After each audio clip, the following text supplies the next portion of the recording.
Venezuela's economic collapse has had an unexpected benefit. With prices skyrocketing, crime just doesn't pay as much anymore. We have turned it down a notch because of what I'm telling you, because bullets are expensive and guns are expensive. I'm going to be honest, and we're not going to be doing this all the time either. One has to find a way to overcome this and get out of here. The Venezuela Observatory of Violence says homicides in Caracas are down 20% in the past 3 years. As the cost of committing crimes has gone up, proceeds have declined. A country with great wealth gives opportunities for the honest to thrive, but also delinquents to make money by pillaging those who produce wealth. But these days, nobody's doing well, not honest citizens nor the criminals. In a first since 2015, when the crisis began, the government released economic data this week. It shows just how deep the economic crisis is. GDP contracted by 22.5% in the third quarter of last year.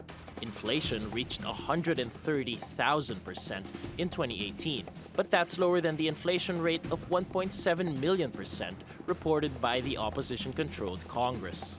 And earnings from oil, the country's main source of income, are down 80% since 2014 to $29 billion.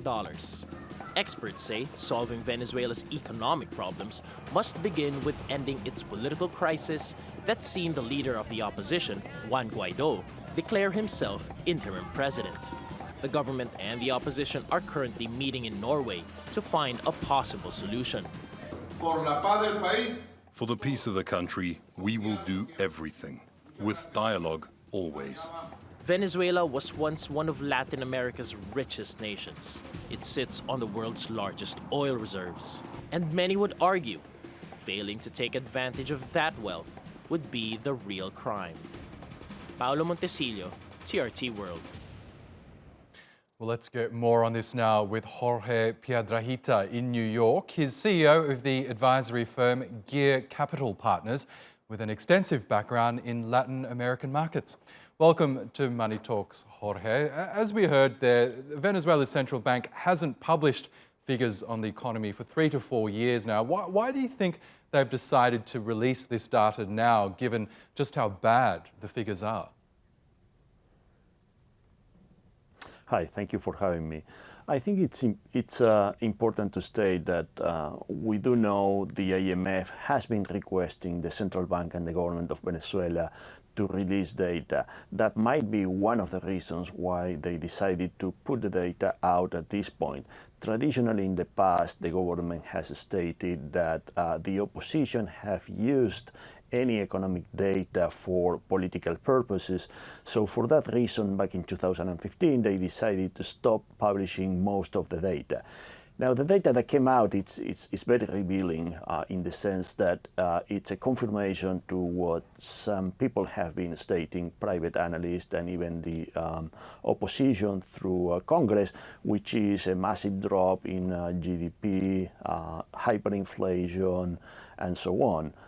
That's just a confirmation that if we look at the economy over the last 5 years, total GDP drop would be up to about 60% by the end of this year.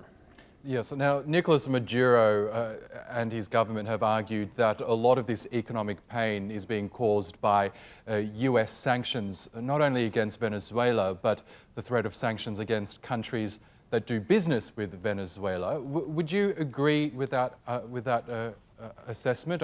To what extent are the sanctions hurting the Venezuelan economy? No, I do not agree with that statement.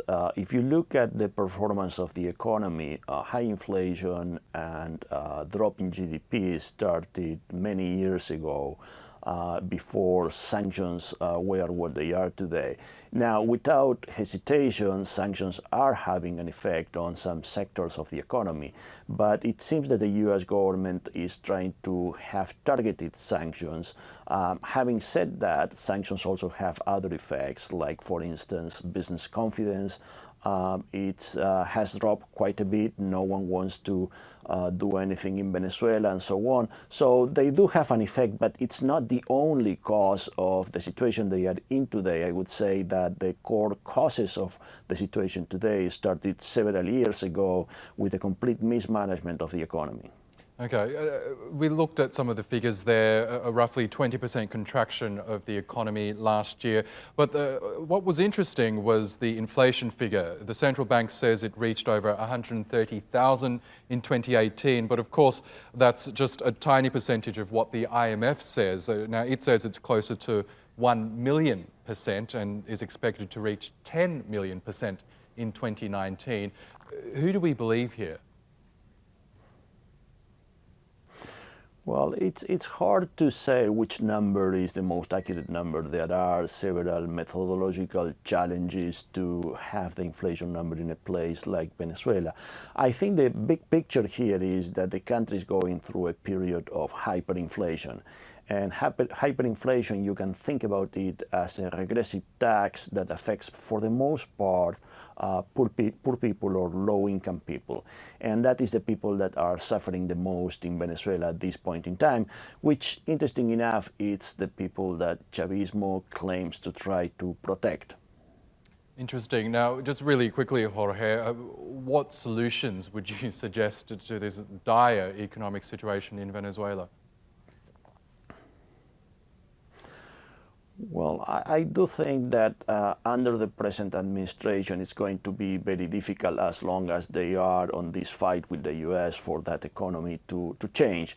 So the Venezuelans have to get together, decide on what they are going to do next, which could go through a process of elections and so on, and a new government, whatever that government might be.